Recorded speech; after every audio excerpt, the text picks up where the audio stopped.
Hello student. आज हमारे साथ हेलो। हैं हमारे टॉपर, आवर अचीवर, मिस्टर सौर्य राज, जिन्होंने क्लास 10th बोर्ड में मैथमेटिक्स में 100 आउट ऑफ 100 अचीव किया है। सो बेसिकली अबाउट 11,000 स्टूडेंट को ही फुल मार्क्स आया है 100 आउट ऑफ 100 इन मैथमेटिक्स। तो आज हम सौर्य से इंटरेक्ट करके जानेंगे कि उनकी तैयारी कैसे थी और क्या क्या हर्डल्स का सामना करना पड़ा, और कैसे अपना वो रूटीन बनाए रखे थे, और एग्जाम के समय उन्होंने किस चीज पे ज्यादा फोकस किया जो उन्हें सिली मिस्टेक करने से रोका। क्योंकि बेसिकली 99 और 100 में फर्क नहीं होता है, फर्क होता है सिली मिस्टेक या ब्लंडर का। सो मिस्टर सौर, थोड़ा अपने बारे में यस बताएंगे कि आपने कहाँ से स्कूलिंग की है और कहाँ के रहने वाले हैं। So first give your brief intro about your self. Sir, मैं बिलासपुर में रहता हूँ और स्कूलिंग मैंने डीएवी पब्लिक स्कूल से की है, बिलासपुर से। और 10th में मैं वाइस प्रेप ज्वाइन किया था कोचिंग के लिए। So basically, how did you feel when you found out your score 100 out of 100 in mathematics? अच्छा लगा था पहले से, मतलब लग रहा था कि आना चाहिए 100 में, तो फिर अच्छा लगा था। मैथ्स में अच्छे से टारगेट था कि 100 में लाना, तो आया था तो अच्छा लगा। तो मतलब आपने एग्जाम दे के आप आए थे तो आप श्योर हो गए थे कि 100 आउट ऑफ 100 आ रहा है? एग्जाम में तो एकदम अच्छे से लिखा था, तो फिर लग तो रहा था कि 100 में आना चाहिए। मतलब 90% तो लग रहा था कि आ ही जाएगा। ओके। मतलब तो 90%। क्या आप बता सकते हैं अपने डेली स्टडी रूटीन के बारे में? कितने आवर्स आप डेडिकेट कर रखे थे मैथमेटिक्स को पर डे? स्कूल जाता था 7:30 से 1:30 बजे तक, तो फिर स्कूल रहता था। फिर आता था 2 बजे, खाना खा के 3 बजे से 6 बजे तक पढ़ता था। उसमें 2 आवर्स मैथ्स करता था और 1 आवर बाकी एडिशनल सब्जेक्ट। उसके बाद 7 से 9 तक मैं वाइस प्रेप की कोचिंग करता था। उसके बाद 10 से 11 तक फिर रिवीजन करता था कि स्कूल में। सो क्या आपका स्पेसिफिक स्ट्रेटजी था स्टडी? आपने कोई टेक्निक अडॉप्ट किया होगा जो आपके लिए मोस्ट इफेक्टिव रहा वाइल प्रिपरेशन? मैथ्स के लिए तो बस प्रैक्टिस किया था, मतलब आर डी शर्मा पूरा कर दिया था। उसके बाद फिर उससे एक लेवल और पियर्सन का बुक किया था, तो फिर उससे मैथ्स बहुत स्ट्रांग हो गया था। और वाइज प्रेप का डेली प्रैक्टिस प्रॉब्लम्स, असाइनमेंट्स और चैप्टर प्रैक्टिस प्रॉब्लम जो हम देते थे, वो हाँ, उसका कितना रोल रहा इससे भी आपके बहुत, वो भी अचीवमेंट बहुत में? इफेक्टिव रहा। उससे आखिरी आखिरी आखिरी में वही किया था, तो फिर उससे भी बहुत अच्छे से प्रैक्टिस सो हो अगर आप गया। अगर आपसे हम पूछेंगे कि अगर आप जो अभी कमिंग स्टूडेंट्स हैं, जो आपके कमिंग बोर्ड देने वाले स्टूडेंट्स हैं, सीबीएसई बोर्ड 10th बोर्ड देने वाले, तो उनके लिए अगर आप पूछेंगे कि क्या क्या वो वो मैथमेटिक्स में मैथमेटिक्स में 100 आउट 100 ऑफ आउट ऑफ 100 100? चाहते हैं, तो उनके लिए बेस्ट और इफेक्टिव सॉल्यूशन क्या हो सकता है? 100 आउट ऑफ 100 के लिए प्रैक्टिस करने की जरूरत है। और उसके लिए मैं तो वाइस का, मतलब मॉड्यूल सबसे ज्यादा मैं तो प्रैक्टिस बहुत हो गया था उससे। एक तो वो अच्छे से वाइस का मॉड्यूल बहुत अच्छे से किया, अच्छे से वो करेंगे तो आराम से हो सकता है हैंडल। अगर आपसे हम पूछ रहे हैं कि स्कूल, ट्यूशन और सेल्फ स्टडी के बीच आप कैसे टाइम को मैनेज कर रखा था, कितना टाइम आप स्कूल में स्पेंड करते थे, कितने टाइम आप ट्यूशंस पे देते थे वाइज प्रेप में, और कितने सेल्फ स्टडी पे? सेल्फ स्टडी के लिए तो 4 आवर्स के लिए किया था मैं। 4 आवर करता था रोज सेल्फ स्टडी। उसके बाद स्कूल फिर 7 to 1:30 तक रहता था। और वाइस प्रेप के लिए 7 to 9 होता था।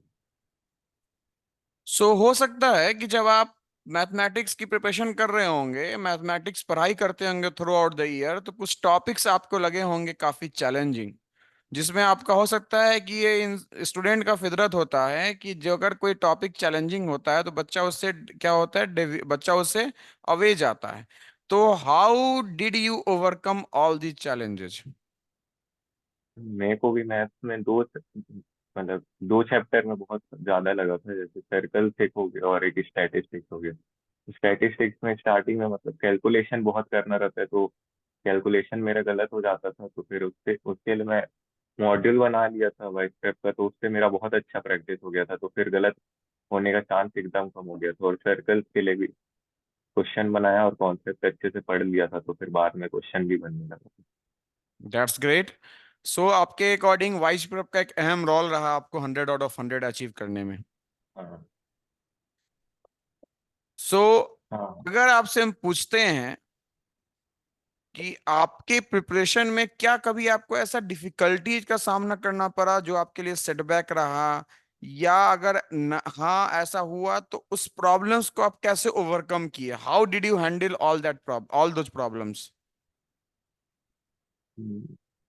मैथ्स में तो कम रहता था, मैक्सिमम मेरा एसएसटी और साइंस में थोड़ा रहता था। मेरा प्री बोर्ड में मार्क्स थोड़ा कम आ गया था साइंस में, तो उसके लिए फिर मैं बाद में फिर एनसीईआरटी को 4 to 5 टाइम्स पढ़ा था। तो उसके बाद प्री बोर्ड 2 में अच्छा आ गया, फिर प्री बोर्ड 2 में 95 आ गया था। उसके बाद फिर बोर्ड में भी 96 तक आ गया था, तो उसके लिए मैं एनसीईआरटी को 3 to 4 टाइम्स पढ़ा। और वाइस प्रेप में भी क्वेश्चन बहुत अच्छे अच्छे दिए ऑब्जेक्टिव में, तो फिर उसको भी किया था, तो फिर बहुत अच्छे से स्पीड आ सो गया था मेरा। आपका पहले से टारगेट था 100 आउट ऑफ 100 पाने का मैथमेटिक्स में? हाँ, मेरा मतलब 9 से ही टारगेट था कि 10th में लाना है 100 आउट ऑफ 100। सो मैथमेटिक्स जिस दिन एग्जाम थी उस दिन आपका अप्रोच कैसा था? So what was your approach on the day of the mathematics exam? और आप मैं जब मैथ पेपर दे रहे होंगे, so how did you manage your time during the exam? So ये आपका एक स्टूडेंट, जो आपके स्टूडेंट के लिए इंपॉर्टेंट होता है। बच्चे बोलते हैं सर ये क्वेश्चन स्किप हो गया, वो क्वेश्चन स्किप हो गया, या जल्दीबाजी में कुछ क्वेश्चंस में वो कैलकुलेशन मिस्टेक कर देते हैं। सो बच्चे जिसको 100 आ रहा है, जिसको 97 आ रहा है, 96 आ रहा है, 98, उनके बीच डिफरेंस नहीं होता है, बट 96 98 वाले कहीं ना कहीं ब्लंडर कर देते हैं, कहीं ना कहीं सिली मिस्टेक कर देते हैं, जिसके कारण उनको क्या होता है, मार्क्स डिडक्ट हो जाता है। सो how did you overcome all these challenges, all these problems? How did you manage your time during your exam? 98 99 मतलब 99 तो मेरा मेरा बस 99 ही आता था मैथ में, 100 का भी आता नहीं था। तो फिर मैं सोचा था कि बोर्ड में 100 लाना है, तो फिर मैं साइंस में तो गड़बड़ कर दिया था। मैं देखा था क्वेश्चन पेपर तो एकदम इजी आ गया था, तो ओवर कॉन्फिडेंस में एक दो क्वेश्चन छूट गया था। तो फिर वही सोचा था कि मैथ्स में ऐसा नहीं करना है, तो मैथ्स में एकदम सावधानी से क्वेश्चन बनाया था मैं। मतलब टाइम को भी मैनेज किया था, स्टार्टिंग के 30 मिनट्स में मैं एमसीक्यू कंप्लीट कर तो दिया था। हम जो आपका जो वाइज प्रेप में आपसे लास्ट में क्लासरूम टेस्ट लिया जाता था सब्जेक्टिव 100 मार्क्स का, तो क्या वो फायदा किया? हाँ, हर संडे तो टेस्ट होता था, तो उससे प्रैक्टिस बहुत अच्छा हो जाता था, फिर स्पीड बहुत बढ़ गया था। पर क्वेश्चन 2 मिनट में मिल जाता था। स्टूडेंट, आप जैसा सुन रहे होंगे कि ये जो हमारा करिकुलम है वो इस तरह से डिजाइन किया गया है कि आप बोर्ड में भी एक्सेल कर सके और साथ साथ आपका एक स्ट्रांग फाउंडेशन भी डेवलप हो, स्ट्रांग फाउंडेशन भी बिल्डअप हो। तो हमारे यहाँ आपके हर संडे को हम एक सब्जेक्टिव टेस्ट लेते हैं, और हमारे यहाँ इतना नंबर ऑफ टेस्ट लिया जाता है कि बच्चा जब जाएगा सीबीएसई बोर्ड में देने, और बच्चा सिंसियर है ड्यूरिंग योर क्लासरूम टेस्ट, तो उसको सीबीएसई बोर्ड के क्वेश्चन सब सीन लगेंगे, और ऐसा लगेगा, ऐसा उसे फील ही नहीं होगा कि वो बोर्ड का पेपर देने आया है। That's great.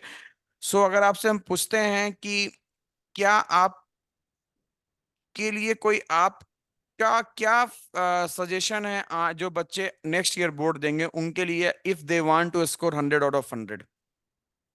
कि आपको 100 आउट ऑफ 100 स्कोर कर रहा है, तो प्रैक्टिस सबसे ज्यादा इंपॉर्टेंट है। और प्रैक्टिस के लिए वाइस प्रेप का मॉड्यूल और उसका डीपीपी शीट और उसका टेस्ट जो हर संडे होता है, तो उससे बहुत अच्छा प्रैक्टिस हो जाएगा और स्पीड भी बहुत ज्यादा बढ़ जाएगा, तो एग्जाम में वो बहुत काम करेगा।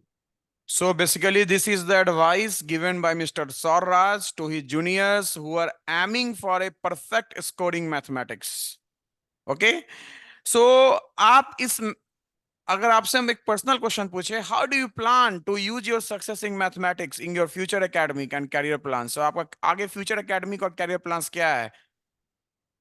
मैं अभी तो 11th में मैथ्स ले लिया हूँ, क्योंकि मेरा मैथ्स फेवरेट सब्जेक्ट था। और मैं मैथ्स में मतलब बहुत वो भी कर लेवल हाई लेवल का क्वेश्चन बनाता था, तो फिर अभी अच्छा लग रहा है मैथ्स बनाने में, इसलिए मैथ्स ले लिया हूँ। और उसके बाद अभी आगे का तो नहीं सोचा हूँ मैथ्स। 12th के बाद क्या करते हैं, कि इंजीनियरिंग करनी। सो कोई और सब्जेक्ट कोई और सब्जेक्ट जिसमें आप काफी पैशनेट थे, और क्या उस सब्जेक्ट में भी आपको फुल मार्क्स आए?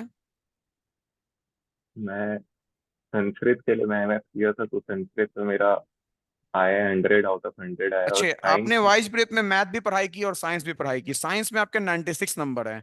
क्या आप बता सकते हैं कि ये 4 मार्क्स आपने गलती कहाँ कर दी है, जो आने वाले बच्चों को आप बताएंगे अपने जूनियर्स की को कि वो गलतियां वो ना करे जिनके कारण उनका 2 और 4 मार्क्स डिडक्ट हो जाए?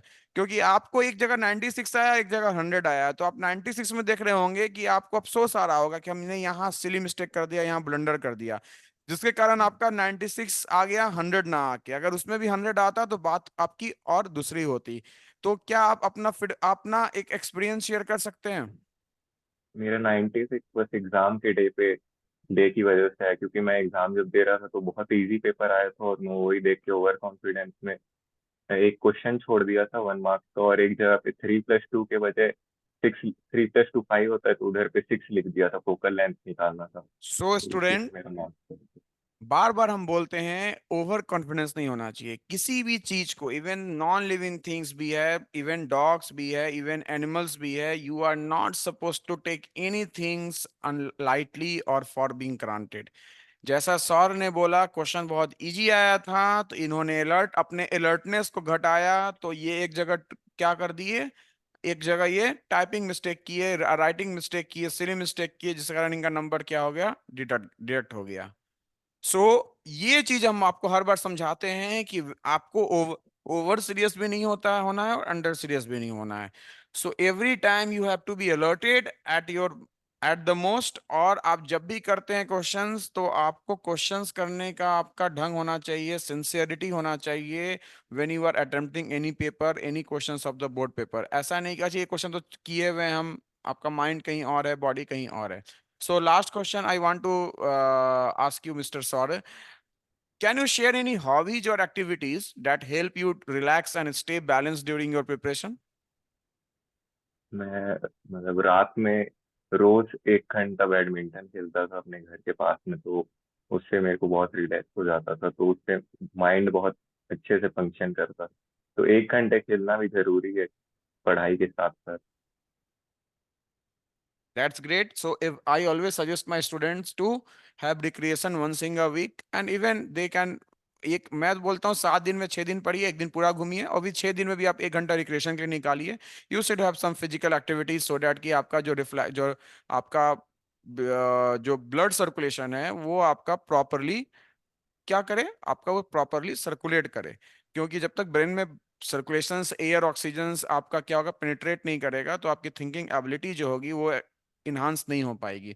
सो आपसे एक बात पूछना चाहेंगे सर, कि आपने क्या लगता है कि आप जब वाइस प्रेप में पढ़े तो बोर्ड एग्जाम के अलावा क्या आपके एनालिटिकल स्किल्स डेवलप हुए? अभी आप 11th 12th की तैयारी कर रहे हैं, आईआईटी जेई की तैयारी कर रहे हैं, तो क्या आपके क्वेश्चंस करने का तरीका, आप क्वेश्चंस अप्रोच, जो थिंकिंग आपकी एबिलिटी है, क्या ये सब में एनहांसमेंट हुआ, ये सब डेवलप हुआ आपका?